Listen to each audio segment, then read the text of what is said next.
David with EV World News. We're talking about electric vehicles, green energy, and the stock markets. And I'm back today on a Wednesday with our resident engineer, Mike Herzog. How's it going today, Mike? David, I'm doing great. I've been studying EV adoption patterns in Southeast Asia all morning. So like Oh, I am prepped and ready to go on EV stuff. oh, I'm curious. So that's not a space I hear. I mean, we know about VinFast in Vietnam.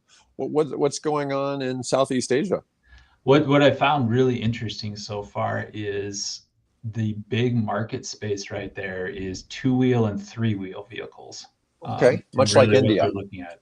So it's almost completely opposite from what we see here, where it's very car driven and personal car Hmm. driven, where it's motorcycles, Hmm. and it's Vietnam specifically. It looks like they put in a program within the past couple of years, and it is just going gangbusters to try to convert all of their current moped and scooter and a lot of three-wheel vehicles. I didn't think I was going to be getting into that, but it's done real well. They are 4 or 5 years behind us probably in a lot of it, but it's taking off here real quick. There's a lot of commitments to continue adoption over there.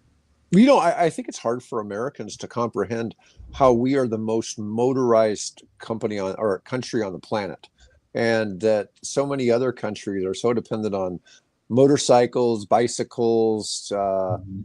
trikes. I mean, trikes are whether it be two wheels in front or two wheels in back, they're everywhere. To me, you wouldn't want to go fast in one with one wheel in front and two in back. Okay, that is a formula for tipping over, Tipping right? over. Yeah. Yes, slamming on the brakes. Yeah, but the other way, not so much. And you see some vehicles here in the U.S. like the Slingshot, which is Yeah. gas powered. Then we had that company that was FUV was the ticker symbol, but I think they went out of business. I can't all of a sudden think of their name up, but they were building them up or assembling them in Oregon, and they were a nice vehicle, and we've reported on them before, and I can't think of their name, Mhm. but it just didn't seem like it fit the U.S. population. The problem is, you get on something on the freeway, That's and it's you versus an 18 wheeler or a suburban or an F two that's the fifty. rub. That's the Yeah. rub. It's just so well, and it's we. I mean, frankly, we drive fast here. Yes. Like speed limits and even urban street, especially the part of the country we're at, because we can. Like the traffic isn't quite there. I mean, you can go down a residential street pretty damn quick. You can go down our biggest street pretty darn quick around here, where I think there's some natural limitations in other parts of the world. Where it's Mhm. yeah, no, you're not going any faster than 30. It's just too many other people on the road. This is what you're stuck with, so this is all you need. Yeah. Oh, no, it's nuts. I mean, our residential speed is 25, but you get on any other street, it's 35, 45. Yeah, When I looked at even low speed vehicles about bringing one that was, a small pickup truck, there was only so many places you could drive it because it had a max speed of 50, and you're not supposed to drive those vehicles on roads where I think the speed limit is above 45. I can Maybe believe it's it. 40, maybe it's Yeah, 35, maybe even 30. 35 is where you're supposed to be limited to those. And even in Sarpy County, um, there's a lot of roads. Well, when I think about that, in Sarpy, the roads are mostly 35 until you get down to Highway 370. Yeah. Once you get up to Harrison, which Harrison's the dividing line between Sarpy County and Douglas County here in Nebraska, um, that goes to 45. Yep. Yeah, so it's a little bit Most faster in Omaha, Douglas. most Douglas County are 40 to 45, 45 in there. Yeah, A lot of them you're not going to go 45, during most right. of the day, but boy, there's still streets though, even 35. If that was your max speed, if you're going 35, you're going to get honked at. Oh yeah, no, I Yeah. get it. I get it. Yeah, I mean, I've never had any urge really to ride a bicycle around here just because other than the obvious bike paths, there's not great places for it. Mhm. And it's hard to comprehend that other countries, a car is the exception, not the rule. We were reporting on like Kenya, and they're starting to have this adoption of EV motorcycles. They even have ride sharing that's on On motorcycle. motorcycles, Yeah. you So, sit on the handlebars like a well, no, kid. it's long Yeah, enough. yeah. You got No, two people can sit on the yeah, yeah. motorcycle, and somebody pulls up on an electric motorcycle. You hop on, and they take you to your destination. And it's like, could you imagine that in the United States? That would Yeah, never happen in a million yeah, that would years in the be. US. I'm Yeah. sure they're all wearing helmets too. You know, Now that vehicle that was the FUV ticker symbol, um, it certainly, because it had two wheels in front, it had Mhm. two seats, a front and a back. You Yep. certainly could have done something like that with it that would have been that would have been Archimoto. Archimoto was the name of the company Okay. that made the three-wheeler. But Yeah. it's interesting seeing, because I'm teaching some courses over there on charging and how to put in charging infrastructure. And you look at it, and charging an electric bike or a motorcycle, it's like charging your power drill.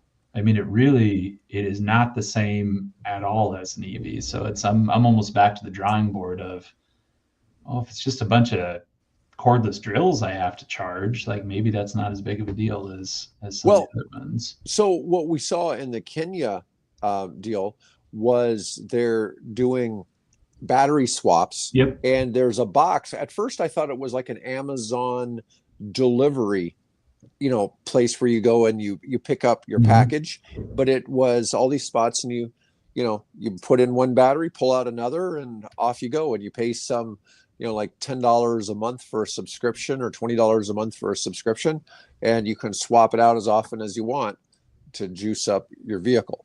That's Obviously cool. they Yeah. Yeah, obviously they're getting energy really cheap for that, because some of these countries, it's weird. In Africa, either they have almost no access to electricity, or they have hydroelectric and it's damn near It's free. free. Yeah. Universal. Yeah. Yeah. Yeah, so it's really a challenge seeing some of that, but it was an interesting space. I'm not that big on battery swapping for cars. Okay, I don't, because you have to change the design of a It's car. the logistics of it. It's just, yeah, it's tough. It's tough. I like the battery swap for two-wheelers and three-wheelers, and I also like the battery swap for 18-wheelers. Yep. Okay, and I think that's where things should go, but I don't think the Neo model of battery swapping the whole car is the path, because um, the charging technology is getting so It's advanced. getting so much. It's 15 minutes. I Yeah, mean, versus swapping out. Well, yeah, and everything I've seen with the two wheelers, I mean, it is like your cordless drill. I mean, it's, you open it up, you just pull it right back out and go charge it out there, and it's really, maybe electric lawnmower is better, but uh, yeah, it's essentially it's interesting the because same it's a thing. very different situation than we have here and what they're trying to handle and figure out. I'm already having people contact me about using SMR nuclear reactors to power charging stations, because we're starting to get up to where there's going to be 1.5 megawatt um, Yeah, chargers, and it's going to be putting energy into a car incredibly fast, but it's going to have to get that power from somewhere. somewhere. I And mean, that the just wreaks havoc on the grid. That spiking pattern of up down, yeah, up down. That's not what we want to see. to put out enough solar to power one of those, that would be 10 almost acres 10 acres at least, at you least. know, Yeah. of solar. And And no, if you I mean, actually wanted it to be sustainable and charge, pony batteries that charge vehicles and go 24 hours a day, yeah, I mean, that's 25 to 50 acres, yeah. if you really wanted to do that.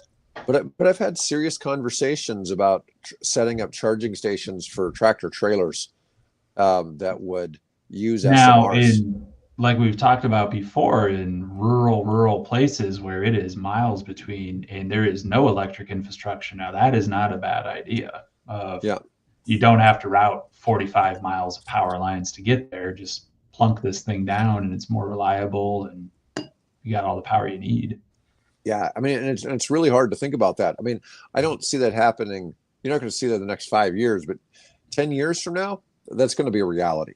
Could be. You're Very going to easily have could be. SMR nuclear reactors out there at pilot truck stops, or something like that. They're going to be charging up tractor trailers at ridiculously fast speeds, Yeah.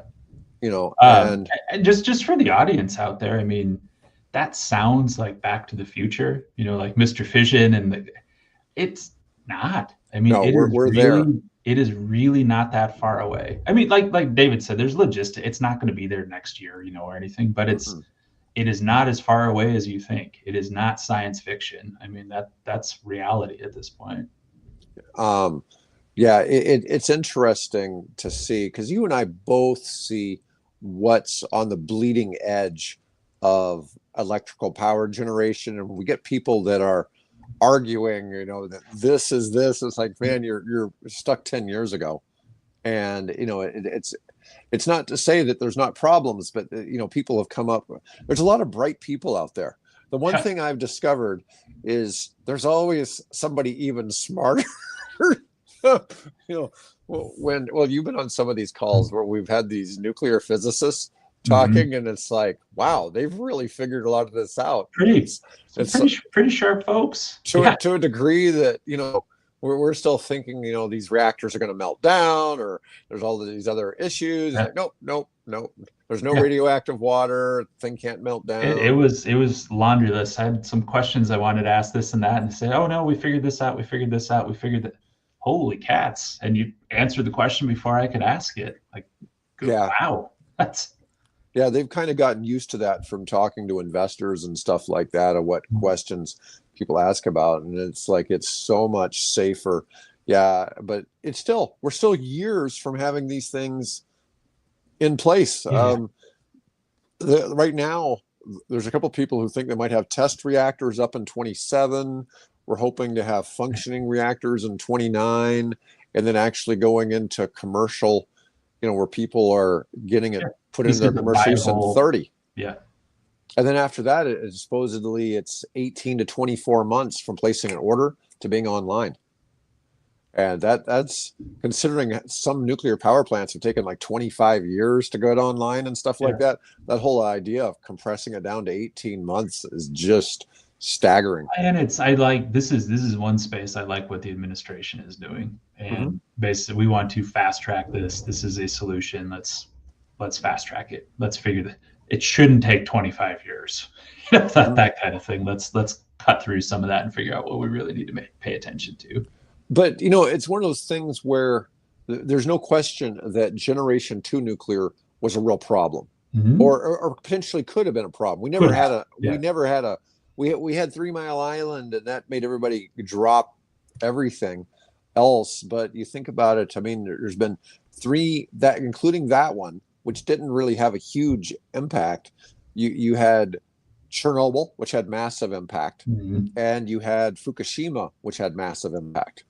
And other than that, you got what, another 400 something nuclear power plants around the world, no There's problems. plugging and You know, chugging. Yeah. yeah, and you know, China, or not China, France gets 90% of its power from nuclear.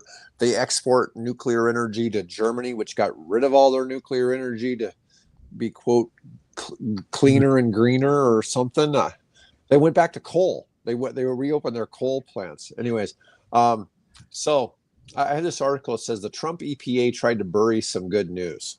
And this is, you know, typical kind of spin on things. But this is from 2023. The U.S. Greenhouse Gas Inventory Report provides granular detail on U.S. emissions in 23. It's unclear why the administration withheld this report, which had been completed. Its suppression offered no budgetary benefit, but suppressing the report lines up with Trump's general attack on climate action. So U.S. climate pollution fell by 2.3% in 2023 from the prior year, which is about 147 million metric tons of reduced carbon dioxide greenhouse gases. Now, what's interesting about that, there was an 18% decline in carbon pollution from coal that year. Okay. And you see all these people, like, you know, arguing about, is coal good? Is it bad? No matter how you look at coal, it's so we got a couple countries like China and India, which are increasing coal usage. I mean, India's already said we're going to increase our coal usage by 50% between now and 2030, and then it's going to start declining. Mm-hmm. But there's no other way we can get the energy we need to not be a poor country. Okay. And that's a big issue. Is, you know, we talk about preventing climate change and all this. But at the same time, if you don't allow poor people to have access to electricity, then do they really care about the climate if they can't get Yeah, if they food don't have and clean water healthcare? and access Yeah, to yeah, internet and lights and climate. Yeah, yeah, no, I right. agree. And it's people in the first world countries trying to tell these people, hey, just stay poor, and we'll have Mhm. cleaner air. And we're not doing anything about it in our part of the world. And Yeah, I don't think that's the right way to look at things. Okay. I completely agree. I would say, speaking of Southeast Asia, that's Indonesia Mhm. is just blowing up in population and energy consumption, and it's all coal. That's Southeast Asia. It is the outlier where it's going to be, as a region, I think top five, by 2045, 2050, Mhm. and population in the world. And it's all coal right now, and they don't have a good plan on how they're getting away from that. So it's just one of those space, and it's the same deal. It's, yeah, we're developing, like, we're putting EVs on the road. We are cleaning things up. We are electrifying, so our rural populations actually have access to this stuff. Well, one of the things is coal is cheap. Yeah, especially if Okay. you have it, and that's where it is in that region. Like, they have some coal resources, and it's like, yeah, we've got it. We're going to use it. Yeah. So you've got this catch 22. Do you keep the people poor or do you give them energy that's not clean? And I realize there are better practices for coal fired power plants than there were, 20, 30, 40 years ago. But there's no real true clean coal. There's cleaner coal, but not truly clean. Now, part of why there was only a 2.3% reduction was because there was significant amounts of natural gas Yeah. replacing that coal. Now, natural gas is cleaner than coal. Um, and I think I'm going to get to something on that, but I think we're about 38% of our energy comes from natural gas. But it was just interesting. And I guess part of it is this was something that the Inflation Reduction Act was meant to help cause. Yeah, This with is one of the supporting, and yeah, outcomes. And, that was something else. And I've got something else kind of on the similar topic for 2024. What the hell? The it's giving me like Minecraft ads. yeah. What do you been doing, My Brad? whole screen is Minecraft. Um, yeah, I don't even know why. This is from like an energy site. Anyways, so in 2024, the U.S. produced more energy than ever before. I believe it. Yep. And so, according to in British thermal units, BTUs, we GPUs, produced 103 quadrillion BT quadrillion, not just a trillion, quadrillion. Yeah, quadrillion. Wow. quadrillion, a 1% increase from 23. Several energy sources, natural gas, crude oil, natural gas plant liquids, biofuels, solar, and wind, each set domestic production records last year. So what's interesting is you have some fossil fuels and some renewables all hit Mhm. records. Yeah.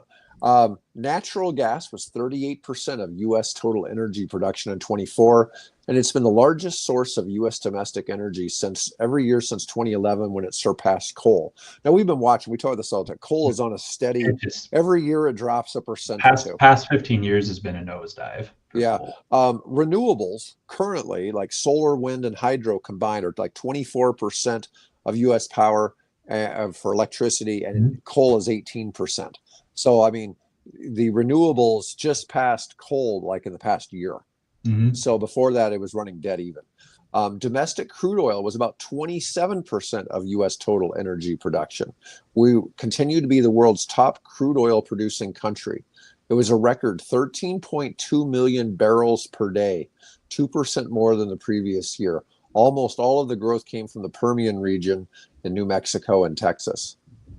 Oh, coal is down to 10% of total U.S. energy production. Of course, we don't normally factor gasoline in there. So this is No, yeah. including This is all this energy. isn't This is electricity. all This is energy. Yeah. all energy.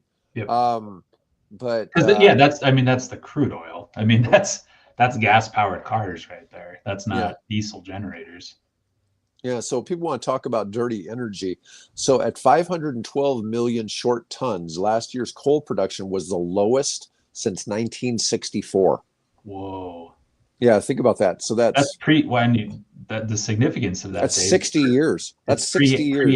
AC, Right. which drove the coal boom. So you're getting before the power grid really took off. I mean, that's all pre AC. Now think about that.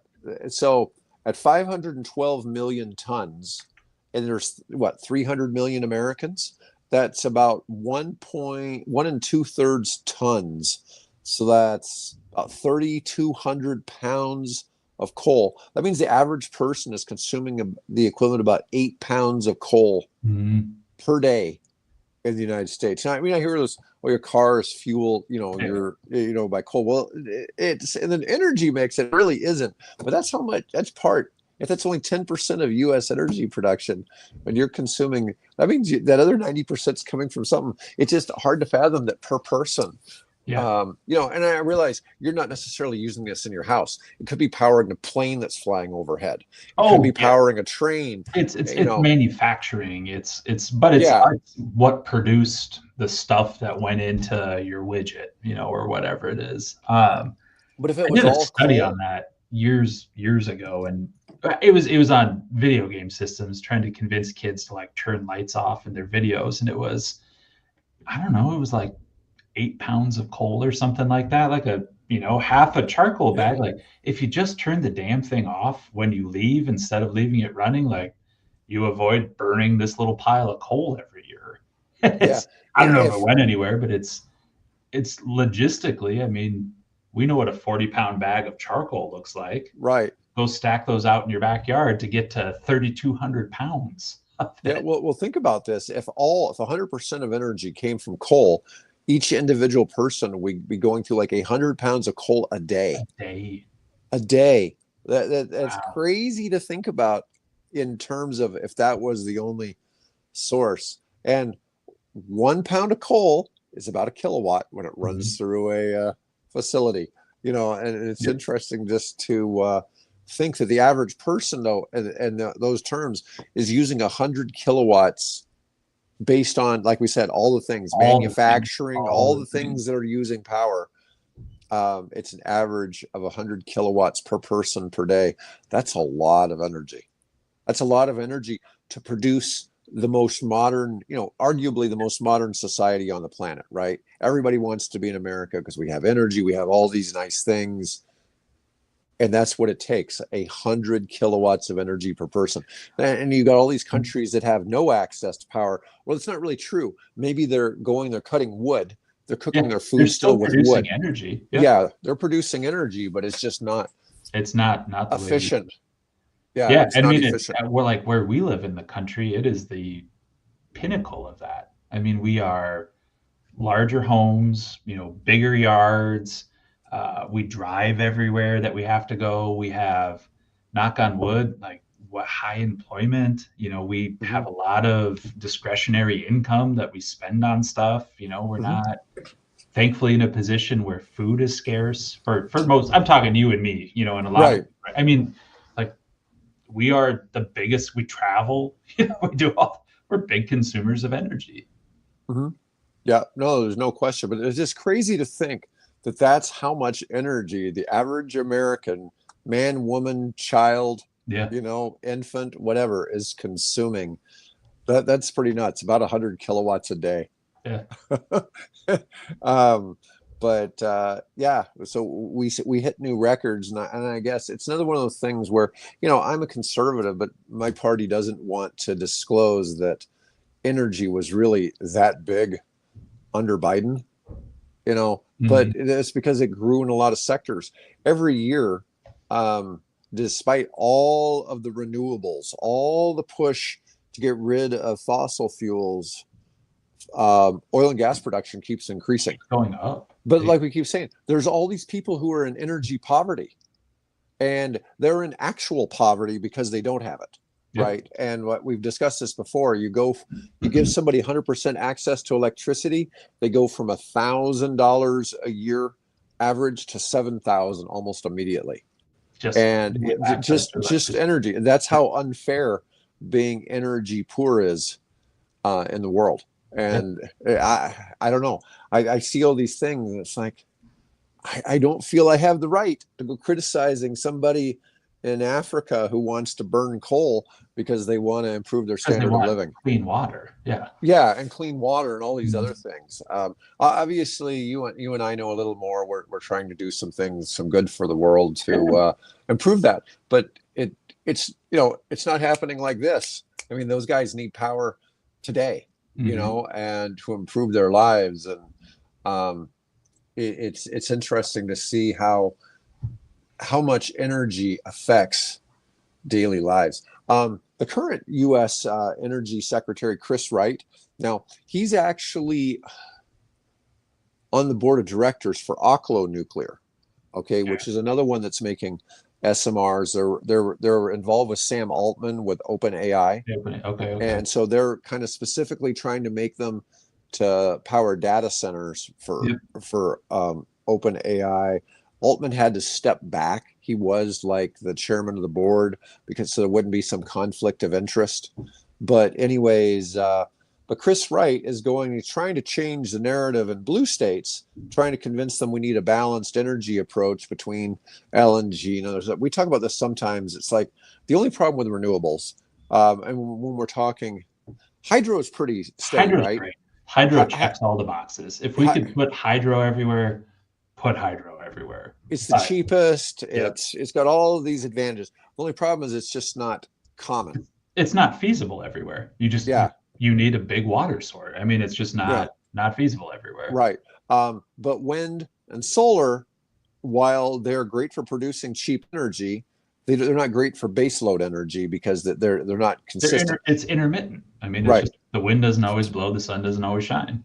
And battery storage is helping fix some of that. But even that, there's such limited battery storage in the U.S. I mean, we have some in California and some Mhm. other states, Hawaii and Nevada, but it's really limited compared to what those states really need. It is. And it's California's finally got enough there. The fingers just on the scale on mhm, batteries. Like it's starting to show up. Like okay, but it's to your point. It's a factor of 10 off. It's a factor of 50 off. right. It's not. No, this is not what's there yet. It's not. It's inching closer, not running towards it. Yeah. So some of this, some people think Gavin Newsom is mad because his some of his Yeah. ideas on energy, but the thing is there's times a day California has too much energy because they have so much solar. Yep. They have to hopefully sell it to the neighboring states. And but at other times of the day, they don't have enough energy. And so there's a problem. It's not a problem that can't be solved, but it is still a problem. And so Chris Wright's trying to convince them. You're you went mute on me. I think your phone rang. David, I can't hear you. Oop, there he goes. Can't. Nope. No audio coming through. There you go. There, is that better? Yeah. Yep. Weird. Okay, that was It's a new um one. yeah, well, um anyways, but it's yeah, the base load program or problem is interesting, but it's funny because he's trying to convince all these blue states that they need to keep using fossil fuels. And I'm kind of like, hey, it seems like every power source is its own, it has its own market, right? Yeah, none of them are perfect. There's no one energy source because we even talked about this. Yeah. There's the idea that in the future we're going to have nuclear fusion, right? And if Mhm. fusion really works the way people say it's going to work, then maybe it's going to be cheaper than fission. That's the idea, is it That's should be yep. cheaper. But is it really? I mean, people think nuclear is free now, right? That it's super cheap because you use a little bit of uranium and it powers Mhm. all kind of stuff. But it really doesn't work like that, because there's all kinds of other costs involved. We were talking about how current nuclear facilities have all kinds of crazy operational expenses. right? And with the SMRs, the idea is that there might be almost no operational expenses. That's And that's the design. That's the hope. I mean, is it you set it and forget it. I just let yeah, it to a degree, we were run. talking about that like every 2,000 hours, the non-nuclear parts need maintenance Yeah. checks and stuff Yeah, like no, that. it's still a facility. I mean, you still have to monitor, but it's not like the nuclear plants today. Holy smokes. I mean, you need a backup to the backup to the backup for this little tiny bolt, and each one of them has to have a pedigree of it was constructed in this manner with this material, and we will dispose of it this way, and everything. And that's just why it gets killed, because the overheads to run it are so expensive. No, it's kind of nuts in that regard, but it's interesting to see where, you know, some of this is headed. But I it's going to take a lot coal's going to get replaced. We can Mm-hmm. see that. But it's not probably going to be renewables and nuclear replacing coal. It's ultimately going to probably be LNG, right? So LNG will eventually replace coal. And eventually, what you'll have is you're going to have nuclear replace LNG at some point. At some point. But you're still going to have wind and solar because the economics of wind and solar are so amazing that, and hydro, those aren't Mm-hmm. going away, okay? Because it's cheaper energy even than nuclear. And it's hard to make people, you know, understand some of that. And a lot of the things when we talk about SMR, we're looking at the idea of how can we get power to like an island, or can we get it to a remote mining site, or to people Yeah. that live in some place where the grid's just not coming, Yeah. and but we could certainly truck in a nuclear reactor and build a building around it and set up 100%. Well, transmission. we see it in the part of the country we're at, where it's Hmm. there are communities who are trying to stay alive and Hmm. float and lure manufacturing, and like we need jobs, and then it comes back to them and say, well, to build this plant, you need to route 40 miles of new power line because you just don't have it, and then it's well, we're dead in the water. Like we can't lure anybody here, we can't land jobs, so what do we do? But this is a potential alternative to that, where it's maybe this is more cost effective, and it's going to be green power, when those things come through, and Hmm. you're going to satisfy your shareholders and do all the right things. And yeah, it's a cool application for it. I've had resort developers who are doing ski resorts come and meet with me about how to use small modular reactors for their ski resorts. Now, one of the things that the small modular reactors do is they produce heat. So Yes. you could heat the community with the SMR. You could also use that to influence clean water for the community Mm-hmm. as well. But you can electrify without being connected to some grid that where the power is coming from somewhere near Denver being transmitted for hundreds of miles up into Over the the mountains. mountains, over weather, Yeah, across yeah, trees, and yeah. yeah. And so you could have that right there. So you have your community has its own power. And in the event there was ever excess power, well, they could always set up a data center, Yeah. kind of thing to mimic Or whatever keep those your needs are. existing connections and sell it back to the grid. But Yeah, you're not well, relying on it. If it goes right. down, it's not the end of the world, but yeah, we can sell it back. Yeah, so there's just I'm starting to already see some unique use cases, where people are coming with like, hey, Mhm. here's our need for what you've got, Yeah, and it's just like, oh, well, we hadn't even thought of that, it's cool. that's Yeah. yeah. So it's kind of neat to see that. All right, so we're going to talk about tuber again for a little bit. Um, so today is the 11th. Tomorrow is supposed to be the start of tuber.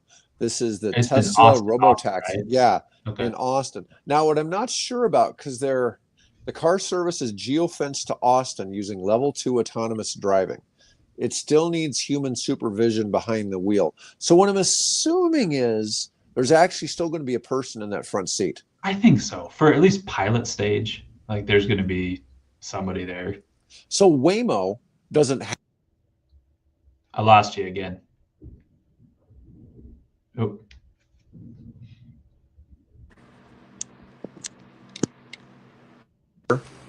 yeah, I gotcha. You're back. Okay, I, I don't know. Just yeah, unplug it and plug it back in, and it That's works. essentially what I'm doing. Yeah. Thank you for calling tech support. Yeah. Um, yeah. Oh, so anyways, but with the Waymo, the person is remote. So that somebody remote can take over the thing. Even if people are setting the thing on fire, that whole thing in California, In you saw all Los the Angeles, Waymos yeah, or I Los saw the Angeles. Yeah. pictures of Yeah. burned out Waymos. So one Waymo comes. Oh, that one's not responding. It's not working well. Let's send another. Send it Let's up. send another. Send another.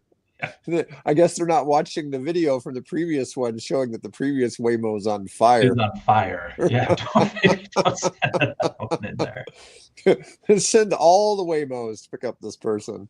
No, but that also kind of tells you though maybe it's just on their route, right? Because we talked Oh, yeah. about this. It's like the Waymos seem to be kind of tied to popular routes, so they're Mhm. probably much like taxis. Taxis would stack up in certain It is, places, and it's knowing downtown Los Angeles. I mean, I'm sure that's a set route for him. yeah, but so I suspect they're going to have somebody in the car, but that's still not safer than the self-driving. So the self-driving they've shown is safer than a human driving.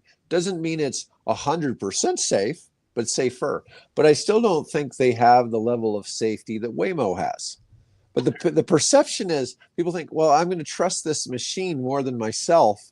And in reality, the machine is probably a better driver than people are, just because the machine never sleeps, never takes its Or eye off the never road. checks its phone. Yeah, Yeah, fiddles with radio. Yeah. right. Yeah, it's never doing any of those things. And but one of this is from Popular Mechanics saying Elon Musk's track record with full self-driving is questionable at best. Tesla's technology is yet to master level 2 autonomous driving, let alone the more advanced level 4 capabilities required for an automated taxi. Now, I've used FSD in Teslas before, and I was really impressed. I never had any issue with it, but you still had to be looking Yeah, forward. yeah, yeah. Yeah. But the it's still not at the same spot the Waymo is, but it's interesting to see that they're going to do this. I think they're, I think they're going to do really well. I think this is going to be this is one of the big things Tesla's been talking about for years, and it's coming to fruition. And I think it's going to be a major hit for them. But I think what's going to happen is every time there's an accident, it's going to be all over the Oh, news. it'll be front page, coast to coast. That's Yeah. yeah. Yeah, there was 5,000 other car accidents today, but Tesla had one on their full Mhm. self-driving. So we're going to criticize the one where a human wasn't involved. Yeah, yeah. No. All right. I got this surprising one. First U.S. ultra luxury car brand founded by a woman launches a $500,000 EV. And let's see here. This is not exactly what I was expecting. Yesterday at tennis, one of my teammates had a 1957 Mercedes 190 SEL convertible. Okay. Now, I used to have a car that they didn't have a place to store it. So I was keeping a 280 SEL or 280 SL convertible, which looked the same as this guy's car, but it was probably like a 1973 model. So Mhm. it's probably like 16 years newer, but it looked almost the same. And this car has kind of the same Has vibes. that same vibe to it. Ooh, Yeah. So this is the $500,000. Um, this car is called Dacora Motors, and it looks like a 1930s yeah, yeah, yeah. automobile.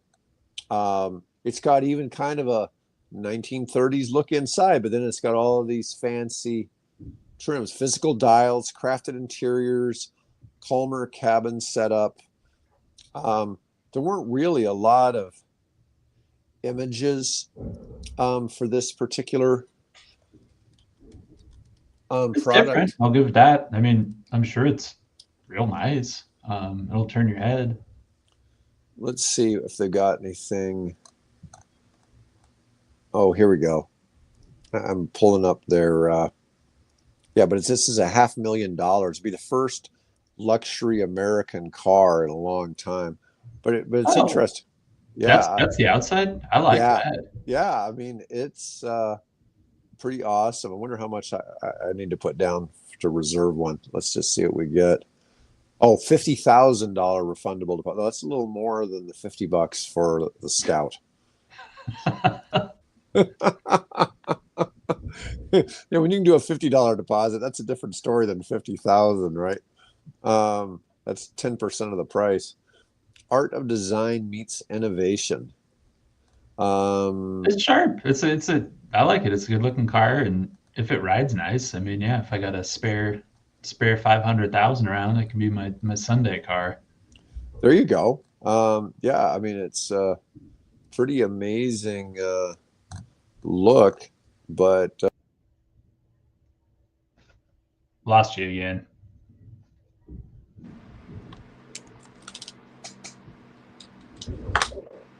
There you go. You going wireless? there we go. How's that? I can hear you. Uh, yeah, that's aggravating. I don't know what's going on there. You know, the thing is, I've been filming this from an iPhone, and the iPhone doesn't have a. Did I just drop off again? Nope, you're there. Okay. Um, the iPhone doesn't technically have a jack for wired headsets. It plugs The new one, yeah. into the charging jack, and so it's a little different. Anyways, it is a fancy looking car. It has a very 1930s Mercedes Benz look. Hmm. You Very, know, very Art Deco. Very Deco. oh yeah, yeah. But beautiful. It's funny is they don't have any other you know images for the vehicle, What do they but normally make? I guess I haven't heard of Dacora before. that's their first car. This is their first car. Oh, Yeah, and they're okay. starting right out at a half a million dollars. So they're Uh, interesting. yeah, Ooh, I don't know if I'd get that. That's the first one. yeah, yeah. You know, it's quite the vehicle there. Okay, so I got this article. Innovative company gets $320 million grant that could help bring down cost of electric vehicles. Marks a significant step forward. Now, when you hear this $320 million grant, you automatically start assuming it's the U.S., right? This is in Poland. Poland. Yeah. So Ascend Elements is building a new battery materials facility in Poland, and it got a $320 million grant from the Polish government. That's a pretty big deal. It seems like a niche manufacturing, but it could help reduce the cost of electric vehicles, clean up air pollution, and help reduce harmful mining practices. It's a US based company, plans to use the funding, construct a facility in Poland that makes precursor cathode active material a key building block in EV batteries. Um, it's using recycled lithium ion batteries rather than mining new materials such as nickel, manganese, and cobalt.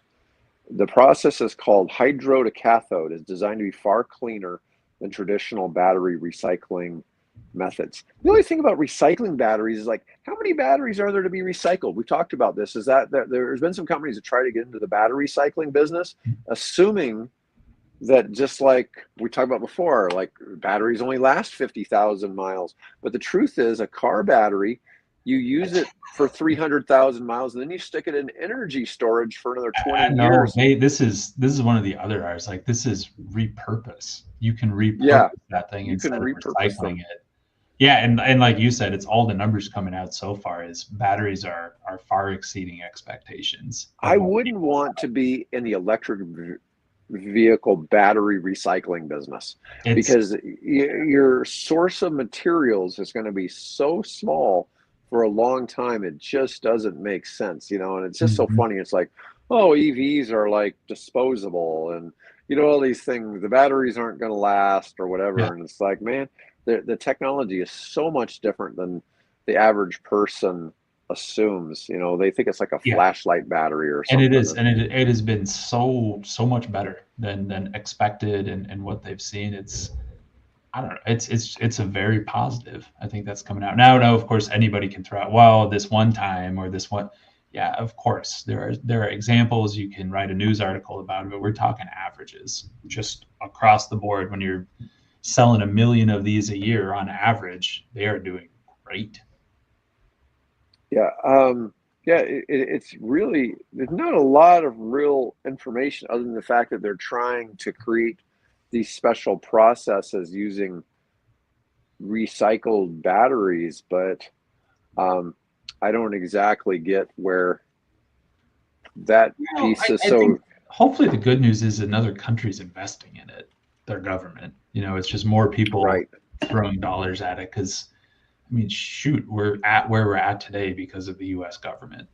And they right, put all of this money into it and they funded Tesla and Tesla paid back their loan, 9 years early or something. But it's right. very Yeah, purposeful. Like, we're going to give you the money to develop this new technology.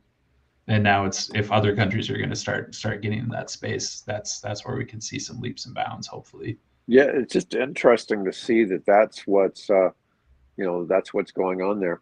Anyways, that's all I got for today. Folks, want to thank everybody for tuning in today, and I'll be back with Bill Moore tomorrow and Mike next week. Otherwise, have a great day, folks.